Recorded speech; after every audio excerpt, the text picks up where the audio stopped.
ಆತ್ಮೀಯ ಕೇಳುಗರಿಗೆ ನಮಸ್ಕಾರ. ಇವತ್ತು ಒಂದು ಸುಂದರವಾದ ಕಥೆಯನ್ನು ಹೇಳ್ತೀನಿ.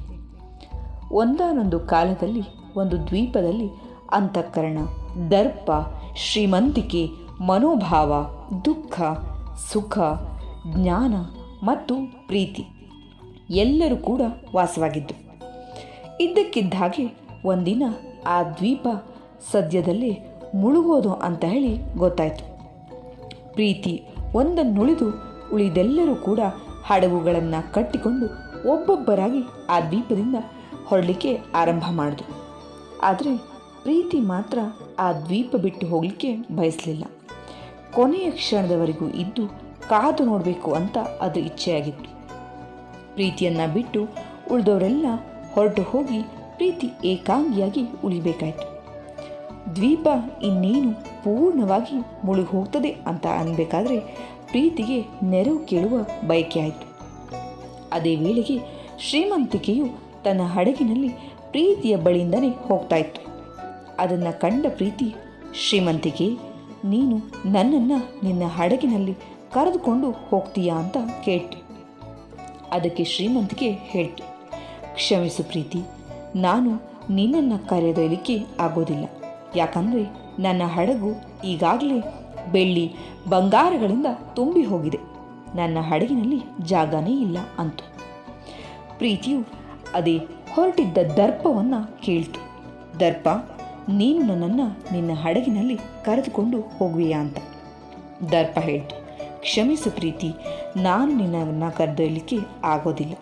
ಯಾಕಂದರೆ ನೀನು ಈಗಾಗಲೇ ಹಸಿದಿದ್ದೀಯ, ನೀನು ನನ್ನ ಹಡಗನ್ನು ಹಾಳು ಮಾಡ್ತೀಯ ಅಂತ ಹೇಳ್ತು. ಅದೇ ವೇಳೆಗೆ ದುಃಖ ಕೂಡ ಅದರ ಬದಿಯಿಂದನೇ ಹೋಗ್ತಾ ಇತ್ತು. ಆಗ ಮತ್ತೆ ಕೇಳ್ತು ಪ್ರೀತಿ, ಓ ದುಃಖವೇ, ನೀನೇನಾದರೂ ನನ್ನನ್ನು ಕರೆದುಕೊಂಡು ಹೋಗ್ತೀಯಾ ಅಂತ.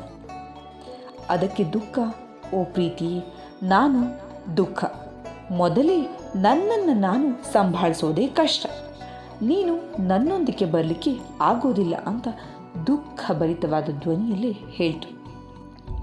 ಸುಖ ಪ್ರೀತಿಯ ಮುಂದೆ ಹೋಗ್ತಾ ಇತ್ತು. ಪ್ರೀತಿಯು ಸುಖವನ್ನು ಕುರಿತು, ಓ ಸುಖವೇ, ನೀನಾದರೂ ನನ್ನನ್ನು ಕರೆದುಕೊಂಡು ಹೋಗ್ತೀಯಾ ಅಂತ ಕೇಳ್ತು.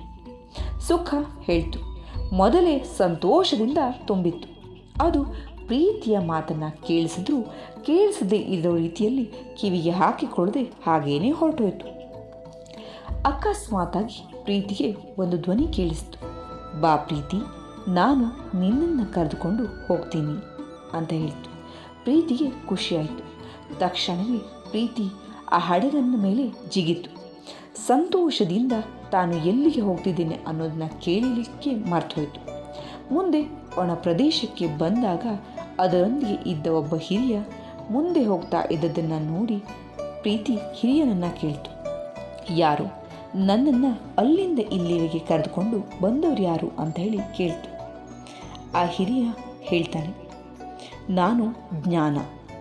ಪ್ರೀತಿಗೆ ಅಚ್ಚರಿಯಾಗ್ತದೆ.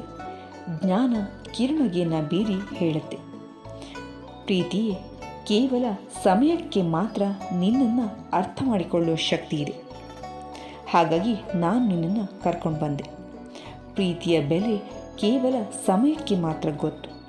ಜ್ಞಾನ ಇರುವಂಥ ಮನುಷ್ಯನಿಗೆ ಮಾತ್ರ ಪ್ರೀತಿಯ ಮೌಲ್ಯವನ್ನು ತಿಳಿಲಿಕ್ಕೆ ಸಾಧ್ಯ.